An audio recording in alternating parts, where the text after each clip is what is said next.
भगवान शिव से विलग होकर अपने शरीर को भस्म किया, हिमालय के यहां जाकर के पार्वती जी के रूप में प्रकट हुए। हिमालय पुत्री पार्वती बाल्यावस्था से ही निरंतर ध्यानस्थ रहना शिव अनुराग में। जब किशोर अवस्था हुई, किसी से कोई संभाषण नहीं करती थी माता जी, हर समय भगवान शिव के ध्यान में निमग्न रहना, कठोर तप करना शुरू कर दिया। जो बिल्व पत्र सूख कर गिर जाते थे, माता जी उसको अपने मुख में रख करके पा लेती। एक बिल्व पत्र, अपर्णा, शरीर सूखने लगा, माता जी का नाम अपर्णा। भारी तपस्या। भगवान शंकर को एकदम बोध हुआ कि सती का जन्म पार्वती के रूप में हिमालय के यहां हो चुका है और वो हमारे लिए कठिन तपस्या कर रही है। तो सप्त ऋषियों को बुलाया और उनसे कहा कि जाओ इनके प्रेम की परीक्षा लो। जानते हैं, सब कुछ जानते हुए भी ये होता है। जैसे लोग कहते हैं भगवान जानते हैं अपने भक्त को, तो परीक्षा क्यों लेते हैं?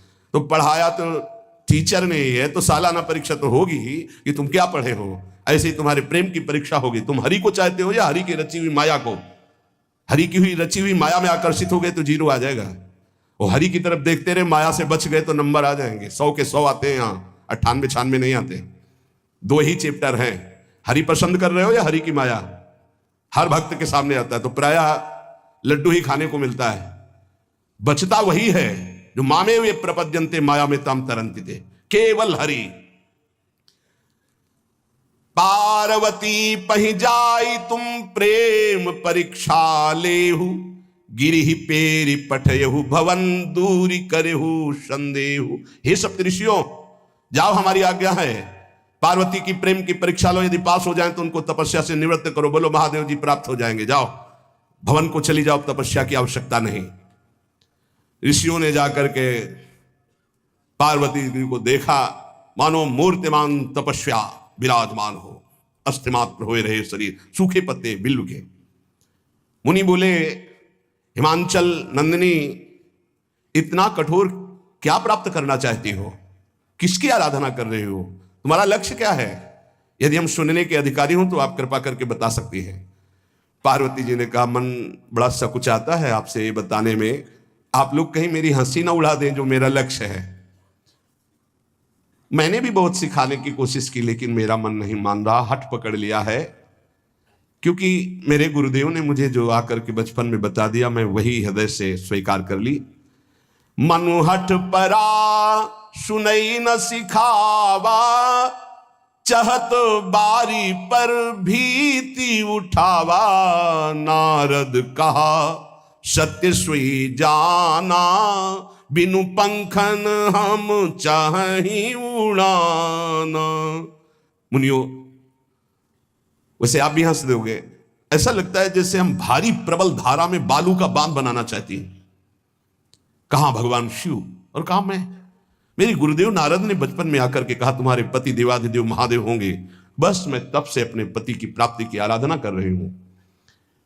पता नहीं आप मेरी बात सुनकर हंसेंगे कि मानो बिना पंख के मैं आकाश को छूना चाहती हूं।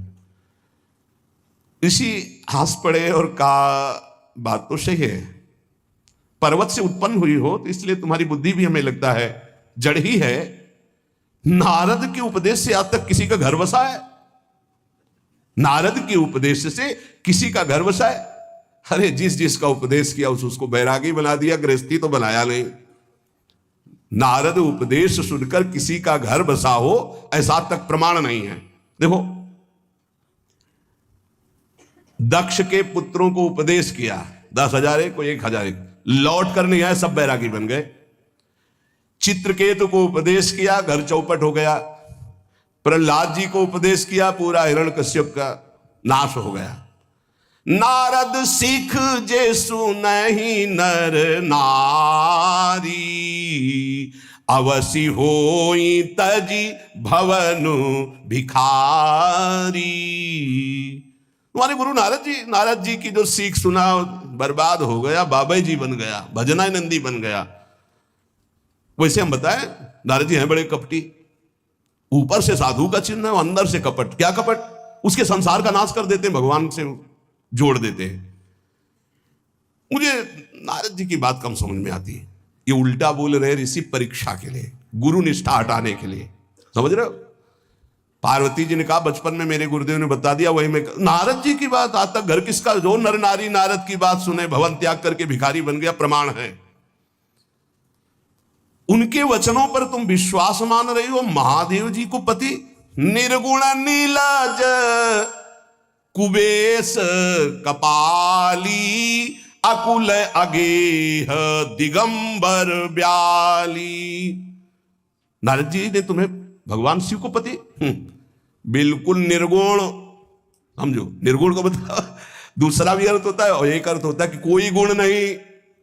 नीलाज, नंगे धड़ंगे घूमते कभी कभी। दिगंबर, कोई लज्जा नहीं।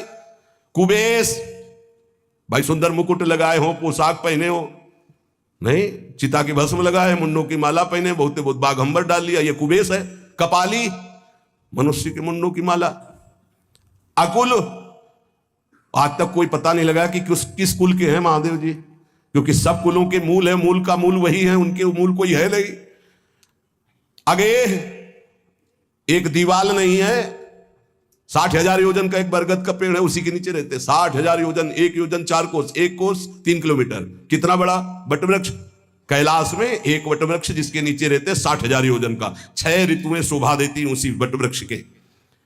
और कोई घर तो है नहीं महादेव जी के।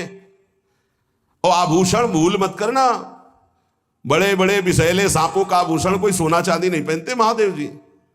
हमें लगता है ऐसा दूल्हा के लिए ऐसा तप। नारद जी ने ठग लिया तुम्हें, पागल बना दिया तुम्हें।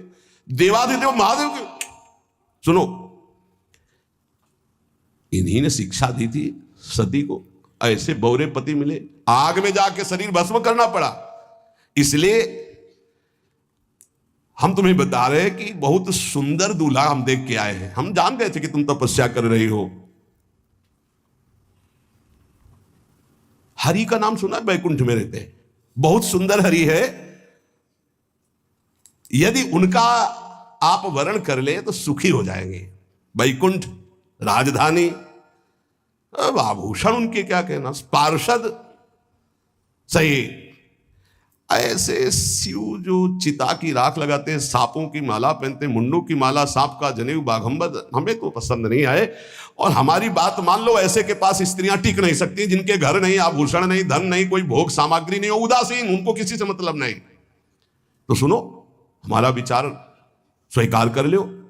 अति सुंदर सुचि सुखद सुशीला, गावहि वेद जासु जस लीला, असबर तुम्हें मिलावब आनी। बहुत सुंदर त्रिभुवनपति, बड़े सुशील गुणवान, जिनका यश वेद गाते गाते अघाते नहीं है, कोई दोष नहीं, सद्गुणों के समुद्र, लक्ष्मीपति, वैकुंठाधिपति। तुम्हें कुछ नहीं करना, हां बोलो, वो आएंगे, गरुड़ पे बैठाल के ले जाएंगे, तपस्या करने की जरूरत नहीं। पार्वती जी बहुत हंसी, सुनती भी हंसी, कहा वचन भगवान। अच्छा अच्छा अच्छा, आपने ठीक कहा कि पर्वत से हमारा प्रादुर्भाव हुआ है।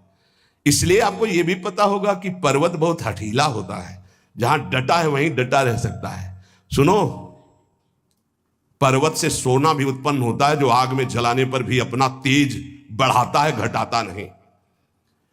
तुम मेरे गुरुदेव के प्रति ऐसा बोले कि वो जिसको उपदेश करते हुए उसका घर उजड़ जाता है, तो बसो भवन उजरो नहीं डरो, पर नारद बचन न मैं परिहरऊं। अपने गुरुदेव के एक भी शब्द को मैं नहीं काट सकती, चाहे मेरा जीवन रहे या ना रहे। बसन हमारा और हमारा भवन, हमारा श्रृंगार, हमारा सर्वस्व, ये मिले या ना मिले, पर हमारे महादेव जी मुझे मिले। तुम आभूषणों की, वसन भूषण की बात कर रहे हो, ग्रह की बात कर रहे हो, पद की बात कर रहे हो। गुरु के बचन प्रतीति न जेहि, सपने हूं सुगम ना सुख सिद्धि तेहि। एक बात तुम्हें बता दूं सप्तऋषियों, जिसे अपने गुरुदेव के वचनों पर विश्वास नहीं, गुरुदेव का भरोसा नहीं, उसे कभी कोई सुख और सिद्धि कदा प्राप्त ही नहीं हो सकती। महादेव अवगुण भवन विष्णु सकल गुण धाम, जय कर मनोरम जाहि सन ते ही सन काम। आपने बताया कि महादेव में कोई गुण नहीं है और विष्णु समस्त सद्गुणों के धाम है। मैं मानती हूं, लेकिन मेरा मन महादेव जी से रम गया है। अब तो केवल महादेव जी। पहले मिलते हो सलाह करते तो तुम्हारी बात सुनती, अब तो गुरुदेव नारद जी ने जो उपदेश किया वही मैं करूंगी। अब मैं जन्म संभुहित हारा को गुण दूषण करे विचारा। ये इष्ट निष्ठा होनी चाहिए। अब तो हमारा जन्म आराध्य देव के लिए, अब कौन गुण दोष का चिंतन करे। जन्म कोटि लग रगर हमारी, बरऊ शंभुनता रहूं कुमारी। करोड़ जन्म लूंगी, अगर इस जन्म में महादेव जी ने मिले तो करोड़ जन्म लूंगी, हर जन्म तब करूंगी, पर हमारे प्रीतम होंगे महादेव, पति होंगे महादेव। तजऊ न नारद कर उपदेशु, आपु कहीं सत बार महेशु। हजार बार आकर के, सैकड़ों बार आकर महादेव जी भी कहें कि अपने गुरुदेव के वचन छोड़ दो, तो मैं अपने गुरुदेव के वचनों का त्याग करने वाली नहीं। आप जा सकते हैं, बहुत जगत में कुंवारी कन्याएं और कुंवारे वर हैं, उनका ब्याह करा दीजिए। मेरी तो केवल एक ही बात रहेगी, हर जन्म महादेव जी के लिए। समस्त सप्तऋषियों ने साष्टांग दंडवत की और कहा, जगदम्बा आप नित्य शिव की अर्धांगिनी, भगवान शिव ने ही मुझे भेजा था आपकी परीक्षा के लिए। जाओ, भगवान शिव सब जान रहे हैं, ब्याह पक्का, अब आपको तप करने की जरूरत नहीं है। तुम माया भगवान शिव, सकल जगत पितुमात, नाई चरण सिर मुनि चले, पुनि पुनि हर्षत गात। प्रणाम करके सप्तऋषि गए, हिमांचल से कहा, सादर अपनी कन्या को लिवा लाओ और ब्याह की तैयारियां शुरू करो।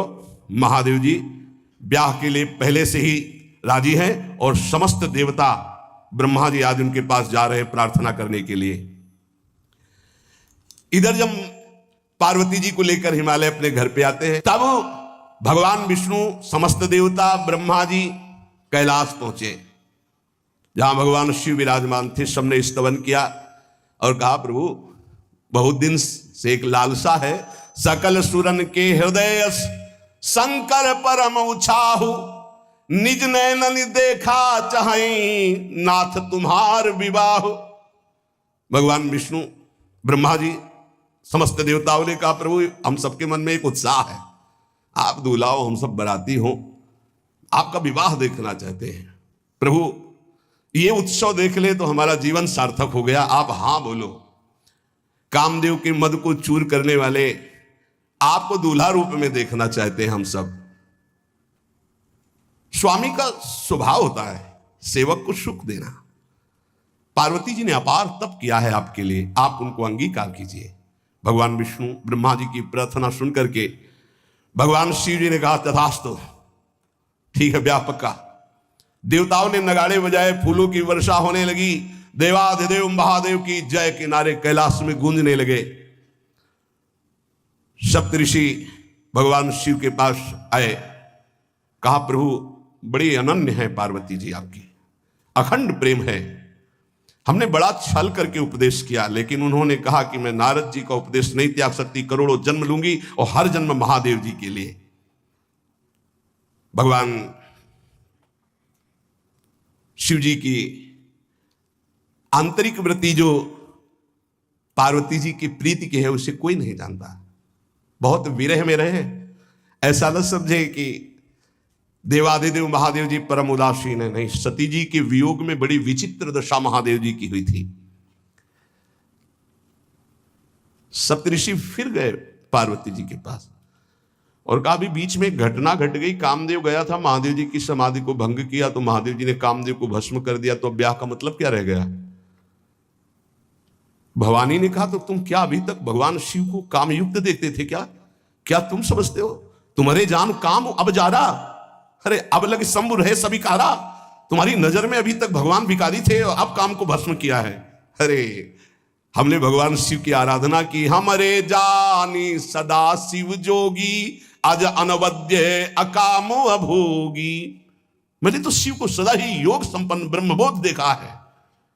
वचन और कर्म से, मन से मैंने यदि भगवान शिव को अपना स्वामी माना है, योगी, अजन्मा, अनिंद्य, काम रहित, भोगहीन, तो निश्चित मुझे प्राप्त होंगे। भगवान शिव के पास फिर सप्तऋषि गए, बोले प्रभु गजब की निष्ठा है, केवल आपके प्रति प्रेम है। ब्रह्मा जी ने लगन रची, सप्तऋषियों को बुलाया और कहा ब्याह दोनों तरफ, ये लड़की पक्ष की लगन, ये वर पक्ष की लगन। ब्याह तय हो गया, दिन नक्षत्र घड़ी, नगाड़े बजने लगे, देवताओं के लिए सुमन वृष्टि हुई। ब्रह्मा जी ने सबको बुलाया, हिमालय ने सबको निमंत्रण दिया, बड़े बड़े पर्वत भेंट लेके आ रहे हैं, बड़े बड़े रसनिधि समुद्र भेंट लेकर के आ रहे हैं। वहां भोजन पान के लिए हिमालय के पास कोई कमी थोड़ी थी, रस की नदियां बह रही थी, विविध प्रकार के रस, विविध प्रकार के फल, विविध प्रकार के भोग वहां सब व्यवस्थित किए जा रहे हैं। ब्रह्मा जी ने कहा देखो, सबसे पहले नारायण की समाज रहेगी, दूल्हे की नहीं रहेगी, नहीं तो गाली ही पड़ेगी। हिमालय के यहां प्रवेश पाने के लिए बारातियों में सबसे पहले नारायण, फिर देवराज इंद्र का परिकर, वायु देवता, अग्नि देवता, सबसे पीछे दूल्हा की बारात। बात तय हो गई। ऐसे ऐसे सब लगे संवारन सकल सुर, वाहन विविध विमान, हो ही सगुन मंगल सुबद, करहि अप्सरा गान। सब अपने अपने वैभव संपन्न सब तैयार हो रहे हैं। बोले महाराज दूल्हे को तैयार किया जाए। शिव ही शंभुगन करहि सिंगारा,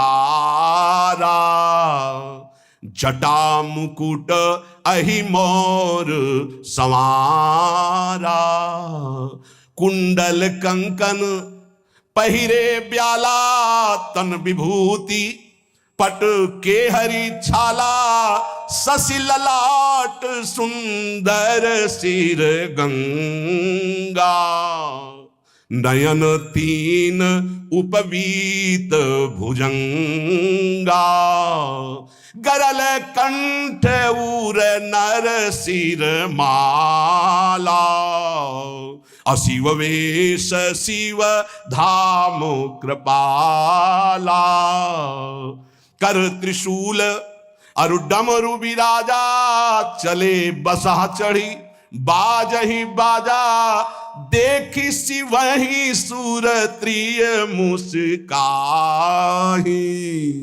बरलायक दुल्हनी जग नाही।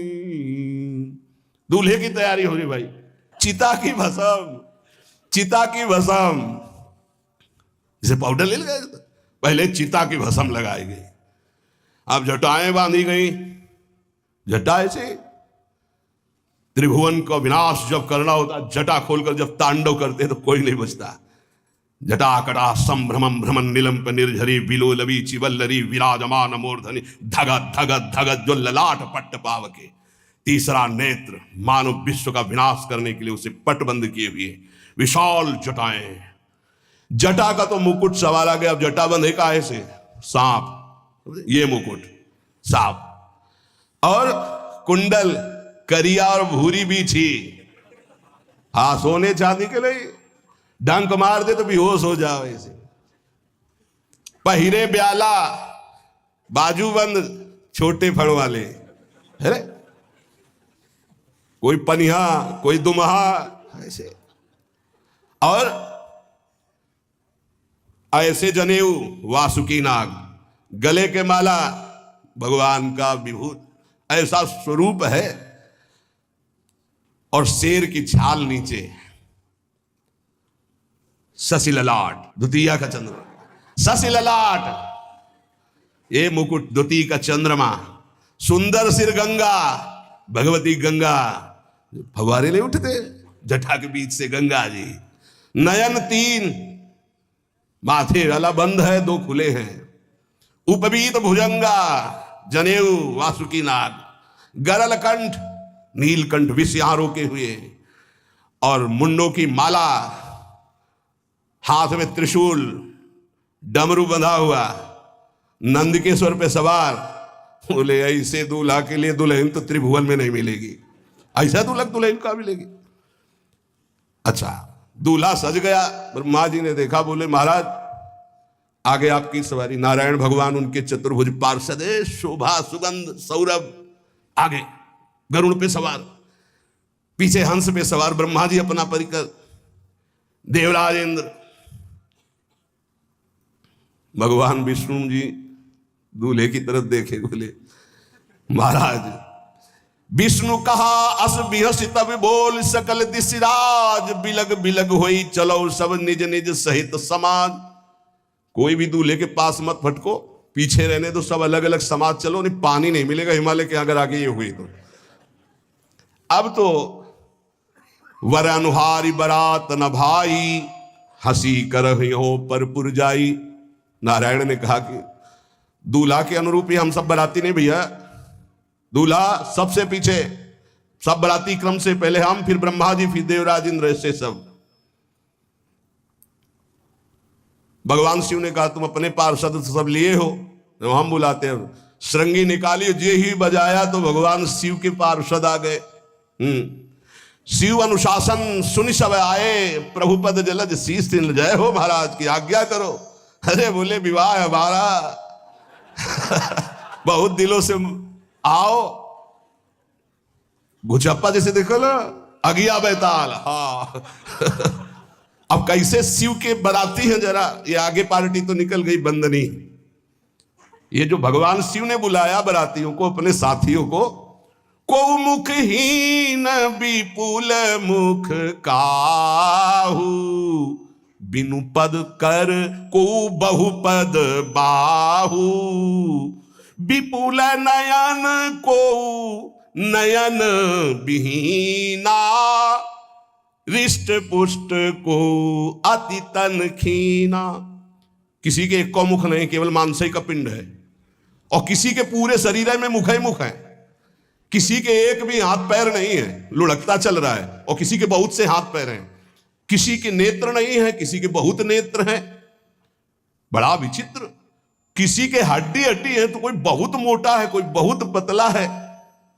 तनखीन को अति पीन, पावन को अपावन, गति धरे भूषण कराल कपाल, कर सब सद्य सोनित तन भरे। खरस्वान सुमर सुकाल मुख गण भेष, अगणित को गने बहु जिनस प्रेत पिशाच, जोगी जमात बरनत नहीं बने। पिशाचिनी खून लपेटे नाच रहे, भगवान शिव का विवाह। और भूत और किसी के सुअर के मुंह, किसी के कुत्ता के मुंह, किसी के गधा के मुंह, बड़ा विचित्र भेष भगवान के शिव के पास। नाच ही गावे गीत, कौन अप्सरा गंधर्व नहीं, परम तरंगी भूत हो, ऐसे बच रहा है। ये गान हो रहा है, हड्डी हड्डी है भूत की, भगवान शिव के सामने नाच रहा है, गा रहा है। कैसा शोभा होगी, खून लपेटे पिशाचिनी, अगिया बैताल, रोड लाइट, अगिया बैताल, भगवान शिव की बारात। भूत प्रेत बड़े मौजियल, स्वामी का विवाह हो रहा है, खूब छिड़क कर नाच रहे, देख ले तो मूर्छा आ जाए। अब बनी है बारात, तो जस दूल्हा तस बनी बराता। बाजा कौन बाज रहे हैं, कोई गाल बजा रहा है, कोई मुंह बजा रहा है, और बैंड थोड़ी बज रहे, कोई चीख रहा है। तो जैसे अलग अलग नहीं, तुरही बज रही है, वहां कोई बाजे नहीं, सब भूत है, भूत प्रेत पिशाचिनी, ऐसे स्वर निकल रहे हैं। अब भगवान शिव चले नंदिके पर सवार होकर, जस दूल्हा तस बनी बराता। हिमालय बड़े उत्सव में है, देवाधिदेव महादेव जी की महिमा हिमालय की पत्नी से नारद जी ने सब सुना रखी है। अब तो जितने भी सुंदर सुंदर सब पदार्थ, सब व्यवस्थाएं, सब किए हाथ जोड़े खड़े हैं। जगदम्बा जहां विराजमान है, वहां सिद्धियों की कौन सी कमी है। ये हुआ कि जय हो बारात पधार रही है, सामवेद का गान करते हुए गरुड़ पर विराजमान भगवान नारायण। सब हिमालय वासी ओहो धन्य है, धन्य, यही दूल्हा है, बाराती है। दूल्हा तो भी बहुत है, सुंदर हो गए, सब देख के लुभायमान हो गए, नारायण परिकर सब। पीछे देखा हंस पर सवार भगवान ब्रह्मा जी चतुर्मुख, वेद सब दूल्हा पीछे, गांव के नगर के लोग है ना, ये दूल्हा नहीं, सयाने लोग कहते हैं दूल्हा, दूल्हा तो ये तो ब्रह्मा जी है, देवराज इंद्र, ये दूल्हा नहीं नहीं नहीं, ये दूल्हा नहीं, ये दूल्हे की बाराती है। वो गजब, इतने सुंदर दूल्हे के बाराती, तो दूल्हा तो फिर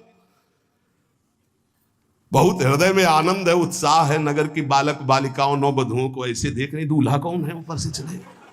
जब सब निकल गए तो बहुत हृदय में आनंद था कि अब दूल्हा के दर्शन होंगे। जो ही दूल्हा की पार्टी आई, शिव समाज जब देखन लागे, भीतरी चले बाहन सब, जितने अगवाली कर ले आए थे धोती संभाल के जान बचा के भागे। जो बड़े बूढ़े थे, जो महिमा सुने थे, वो धरी धीरज ताहा रहे सयाने, बड़ी हिम्मत करके रुके कि शिव है। लेकिन जो नौजवान बालिकाएं, बूढ़ी नौबहुएं, ये को वहां मंगलाचार में नहीं टिकी, सब अगवानी भाग पड़ी। धीरज धर करके बालक घर में पहुंचते, जवान पहुंचते, बहुएं, क्या क्या बात है, तुम लोग भयभीत क्यों हो गए, कोई घटना घटी क्या ब्याह में?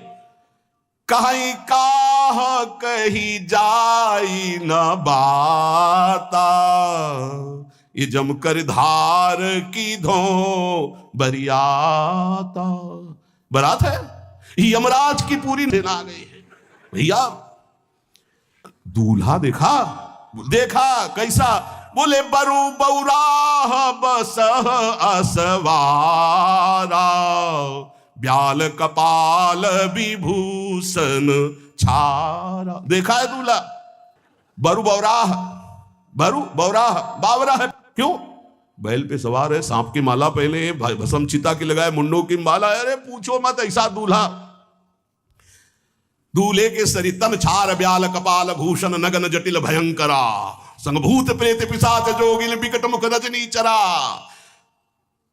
जी के लौट के बता रहे, भाग्य मनाओ जो जियत रहा है बरात देखत, पुण्य बढ़ते ही कर सही। जिंदा लौट आए बड़े पुण्य समझो, जो बरात देख ले और जिंदा रह जाए, बड़े भाग्य तिनके। देखी सो उमा विवाह घर घर बात सब लड़िकन, सबने कहा कि अगर दूल्हा को बराती को देख के जिंदा रह जाए तो विवाह देख पावेगा, मतलब जिंदा नहीं रहेगा। जो बड़े बुजुर्ग थे वो समझा रहे, देखो भगवान शिव हैं, उनकी समाज है, सबको वास दिलाया गया। अब आरती करने के लिए, सुमंगल गाने के लिए नवीन नवीन स्त्रियां पार्वती जी की माता के साथ आ रही हैं। मैना सोने की थाल है, बड़ा आनंद है दूल्हा का प्रथम दर्शन। और आरती लेके जे भी देखा दूल्हा को, यही दूल्हा है, हाँ। भारी रोष पैदा हुआ कि नारद जी ने बर्बाद कर दिया हमारा घर, हमारी बिटिया सूखे पत्ते खा के इसके लिए भजन करती रही। मैना जी ने पीछे मुड़ के देखा, एक भी नहीं स्त्री थी, अकेले थाली लिए खड़ी थी। लौट के आई, उन्होंने कहा कि सब भाग क्यों पड़ी? बोले प्राण बचाएं, ऐसे ऐसे करिया फुसकार रहे थे। कोई थाली पटक दी, आरती की गई, पार्वती जी को गोद में बैठाला और रोने लगी। बिटिया ऐसे के लिए भजन किए हो, ऐसे के लिए तपस्या किए हो? आंसू भर के कहा कि विधाता की बुद्धि मारी गई, जिसने तुम्हारी जैसी सुंदर कन्या, वो ऐसा बावरा दूल्हा, ये संयोग रचा है, बुद्धि खराब हो गई ब्रह्मा की। कसकीन बरु बौराह विदिजई तुम्हें सुंदरता, त्रिपुर सुंदरी भगवती पार्वती जी। अरे जो फल लगना चाहिए कल्प तरु में, वो बमूर में लग रहा है। ये आज वही दिल उत्सव, ब्याह का उत्सव, भगवान शिव।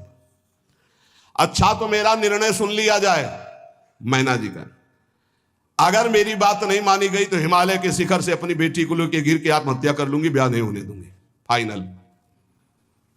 तुम सहित गिरते गिरो पावक जरो, आग में जल जाऊंगी अपनी बेटी को लेके, समुद्र में डूब जाऊंगी, लेकिन ऐसे बौरे बौरा जो ये बर है इसके साथ ब्याह नहीं होने दूंगी, पक्का। सब रोने लगी मैना जी का आदेश सुनकर। मैना जी कहती, हाय मैंने नारद जी का क्या बिगाड़ा था? नारद कर में काह बिगाड़ा, भवन मोर जिन बसत उजारा। कितना बढ़िया सब चल रहा था। बेटी को उपदेश किया कि वर तुम्हारे शिव देवाधिदेव महादेव बर्बाद कर दिया सब। ऐसा दूल्हा, सच्ची मैं ठगी गई नारद जी के द्वारा, पर अब अपना घर बर्बाद नहीं होने दूंगी। क्या जाने नारद जी बेटी का प्रेम क्या होता है। बांझ कभी प्रसव की पीड़ा जानती है, क्या जाने बाबा जी है हमारी बेटी हो ऐसा दूल्हा। जब देखा कि मां बहुत गुरुदेव को उल्टा सीधा बोल रही है तो उन्होंने कहा माता विचार पूर्वक। जननी ही विकल विलो की भवानी, बोली जुत विवेक मृदुबानी। मां विचार पूर्वक, तुम क्यों ऐसा आलाप कर रही हो। अगर मेरे भाग्य में ऐसा पति लिखा है तो तुम टाल नहीं सकती। कर्म लिखा जो बाउर ना हो तो कत दोष लगाई का हो। तुम सन मिटे की विधि के अंका, व्यर्थ ले हो जनि मातु कलंका। मां मेरे भाग्य में ऐसा ही लिखा है, आप व्यर्थ में क्यों रो रही। जब पार्वती जी की ऐसी करुण बात सुनी तो सब स्त्रियां रोने लगी, विधाता को दोष लगा रही। नारद जी के पास हिमालय गए, बोले हम तो संभाल लेंगे, घर में सब गड़बड़ हो गया। अरे इनको समझाते कि ठीक से आते, कैसे आए हैं ये, जैसे विनाश कर ले आए हो। अरे ब्याह कर ले आए, घर में सब बिगड़ गया, मैना बिखर गई, ब्याह बंद, अब नहीं होगा, संभालो जाके। नारद जी गए और जाकर के मैना को कहा देखो ये इनका बाहरी रूप है, ये जो आपके यहाँ पार्वती के रूप में जन्मी, ये नित्य इनकी अर्धांगिनी सती है जो यज्ञ भवन में शरीर छोड़ करके आपके यहां जन्मी, ये इनकी नित्य संगिनी है। आप ऐसा शोक मत कीजिए। नारद जी विविध प्रकार से माता को समझाया। इनके द्वारा एक भ्रम हो गया था तो इनको शरीर त्यागना आवश्यक हो गया। जब भगवान श्री राम सिया जी के लिए हे खग हे मृग हे मधुकर श्रेणी तुम देखी सीता मृग नैनी ऐसा पुकार रहे तो भगवान शिव ने प्रणाम किया और सती जी के मन में संशय हुआ। सती जी ने सीता वेश धारण किया। जब भगवान शिव ने जाना तो उसी समय त्याग कर दिया था कि अर्धांगिनी रूप में अब कभी स्वीकार नहीं कर, क्योंकि पूज्य माता का रूप आपने धारण किया। तो मूल बात ये थी, इसीलिए योगाग्नि में जाकर शरीर को भस्म कर दिया और आपके यहाँ पार्वती जी के रूप में जन्मी है। जब नारद जी ने बताया कि आप बिल्कुल धैर्य रखिए, भगवान शिव का वैभव आपने देखा नहीं, इनका बाहरी रूप है, समझाया मैना को तसल्ली की। बोले अभी दूल्हा रूप आपको दिखाते हैं, आप चुप रहिए। तब मैना के हृदय में कुछ शांति हुई।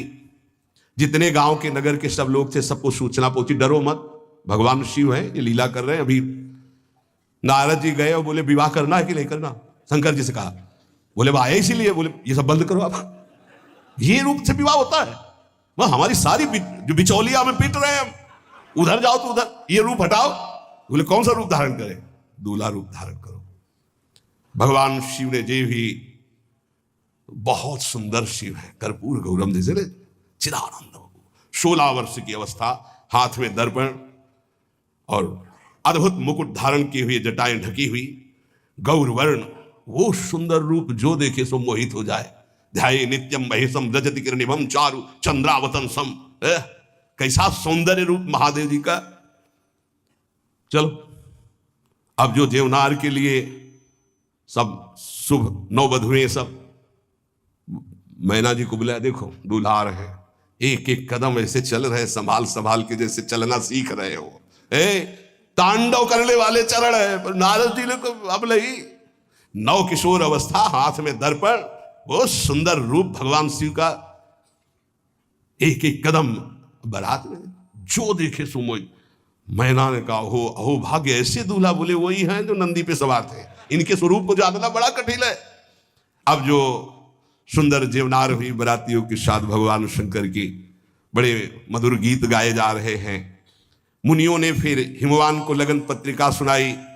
विवाह का ठीक समय देख करके समस्त देवता और वेद स्वयं मूर्तिमान होकर वेद उच्चारण कर रहे हैं। भगवान शिव का पाणी ग्रहण संस्कार हो रहा है। पार्वती जी जब श्रृंगार करके सभा में आई ब्याह मंडप पे, तो कोई ऐसा नहीं था जो देखकर मोहित न हो गया हो। त्रिपुर सुंदरी अंबा है, लेकिन सब ने उनके श्री चरणों में सर झुकाया, क्योंकि जगदात्मा महेश पुरारी, जगदंबिका जानि भव भामा, सुरन मनन मन कीन प्रणा। ऐसा सुंदर रूप अंबा जी का त्रिपुर सुंदरी है। जब वो दुल्हन रूप में पधारी, कोई भी ऐसा नहीं था जो एक बार देखकर मोहित न हो, पर सब श्री चरणों में, क्योंकि जगदम्बिका है, भगवान शिव की आद्या शक्ति है। सुंदरता मर्याद भवानी, जाय न कोटि बदन बखानी। करोड़ों मुखों से यदि वर्णन हो तो इस समय जो पार्वती जी का सुंदर रूप है, नव किशोरी और दुल्हन रूप, पार्श्व में बैठे अत्यंत सुकुमार, कपूर और चांदी की तरह गौर वर्ण, एकदम तेजोमय, विशाल नेत्र, स्वर्ण आदि के आभूषण, कहीं कोई एक बिच्छू सर्प कुछ नहीं, बिल्कुल नव किशोर राजकुमार स्वरूप भगवान शिव पार्वती का मन रूपी भौरा शिव जी के रूप को देखकर लुभायमान हो रहा है। आज्ञा भई, ब्याह प्रारंभ हो। आश्चर्य की बात, गणेश जी का पूजन सबसे शुरू हुआ। लियो, मुनि अनुशासन गणपति पूजे शंभु भवानी, गणानान्त्वा गणपति ग्वंघवामहे प्रियानान्त्वा प्रिय। लियो, बोले गणेश जी पार्वती जी के मतलब पुत्र का भावातल कि वो जो उट्टल लगा रही थी उसी से गणेश, ये आदि गणेश है, ये आद्य गणेश है। जैसे आदि ब्रह्म, जैसे आदि ब्रह्म स्वरूप ये गणेश है। भगवान शिव और पार्वती जी ने प्रथम गणपति पूजन किया। मुनि अनुशासन गणपति ही पूजे शंभु भवानी, को सुनि संशय करे जनी, ये अनादि जी जान, कोई संशय मत करना कि ये वो पुत्र है जो पार्वती जी से प्रकट हुए। बोले नहीं, ये अनादि गणपति का पूजन हो रहा है जो ब्रह्म गणपति है। जस विवाह कै विधि श्रुति गाई, महामुनिन सो सब करवाई, गही गिरीश कुश कन्या पानी, भवई समर्पी जानी भवानी। पाणी ग्रहण संस्कार किया, कन्यादान, ये बहुत बड़ा गृहस्थ धर्म में परम पावन है। देखो, जो हमारी पूर्व धर्म मर्यादा की संस्कृति कितनी पावन संस्कृति है, जिसको आज हम भूलते चले जा रहे हैं, मनमानी आचरण करते चले जा रहे हैं। इसलिए गृहस्थ भी सुख में नहीं रह गया है। गृहस्थ अगर धर्म के अनुसार हो तो उसको परम पद की प्राप्ति होती, परम मंगल होता है। बहुत, ये जो हमारी धर्म मर्यादा है बहुत सुख देने वाली है, लेकिन इसका प्रतिदिन उल्लंघन ही होता जा रहा है। न माता से मतलब, न पिता से मतलब, मनमानी आचरणों से मतलब, जो मन जैसे आवे वैसे बहे, ये हमारी धर्म मर्यादा। देखो स्वयं भगवान कैसी मर्यादा है, पानी ग्रहण कर रहे, कुछ जल मंत्र, ब्रह्म ऋषि साक्षी, फिर पानी ग्रहण। पानी ग्रहण जब कीन महेशा, ये हर से तब सकल सुरेशा। वेद मंत्र मुनि बर उच्चरहि, जय जय जय शंकर सुर करहि। बाजहि बाजन विविध विधाना, सुमन वृष्टि नभ भय विधि नाना। जिस समय पाणी ग्रहण भगवान देवादिदेव महादेव रंबा पार्वती का हुआ, समस्त देवता मुनिगण वेद मंत्र उच्चारण करते हुए जय हो जय हो जय हो, विविध बाजे बज रहे, पुष्पों की वर्षा हो रही। हर गिरजा कर भयउ विबाहु, सकल भुवन भरी रहा उछाहु। भगवान शिव और पार्वती जी का विवाह संपन्न हुआ। बहुत कुछ श्री चरणों में भेंट रख करके हिमांचल ने प्रार्थना की, प्रभु आप तो कृपा के समुद्र हैं, अगर मेरी पुत्री से कभी कोई गलती हो जाए तो क्षमा करना। नाथ मामम प्रांशम ग्रह किंकरी करेहु, क्षमेउ सकल अपराध वही प्रसन्न वरदेव। हे शिव, आपसे एक ही प्रार्थना है, मेरी पुत्री अबोध है, कभी कोई गलती कर दे तो हे नाथ मैं क्षमा चाहता हूं, मेरी पुत्री से कभी आप रुष्ट मत होना। बहुत प्रकार से भगवान शिव ने उनको आशीष दिया, ढांढस बंधाया। फिर भगवान शिव और उमा आनंद पूर्वक कैलाश पधारे। चरित सिंधु गिरजा रमन, वेद न पावहि पारु। बरने तुलसी दास किमि, अतिमति मंद गवा। कह रहे भगवान शिव की महिमा को तो वेद नहीं पार पा सकते।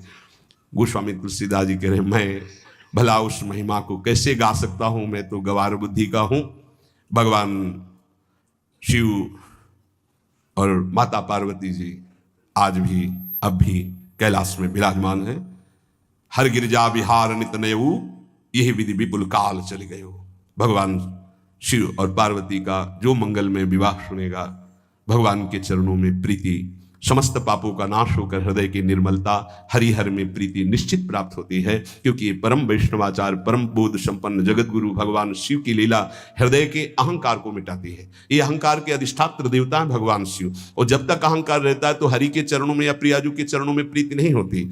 सुनहु राम कर सहज स्वभाव, जन अभिमान न राखे काहू। तो भगवान शिव जिस पर कृपा करते तो अहंकार का अपहरण कर लेते और दैन्य भरी भक्ति हरि के चरणों में हो जाती। इसीलिए भगवान श्री राम अपनी अयोध्या वासियों से हाथ जोड़कर कहा, और एक गुप्त मत सबई कहाऊ कर जोरी, शंकर भजन बिना नर भगति न पावे मोरी। भगवान शिव और पार्वती का ब्याह संपन्न हुआ, आज भी कैलाश में नित्य विहार करते हुए विराजमान है। ऐसे उनके चरणों को प्रणाम करके अपने आराध्य देव के चरणों में प्रीति मांगते हैं।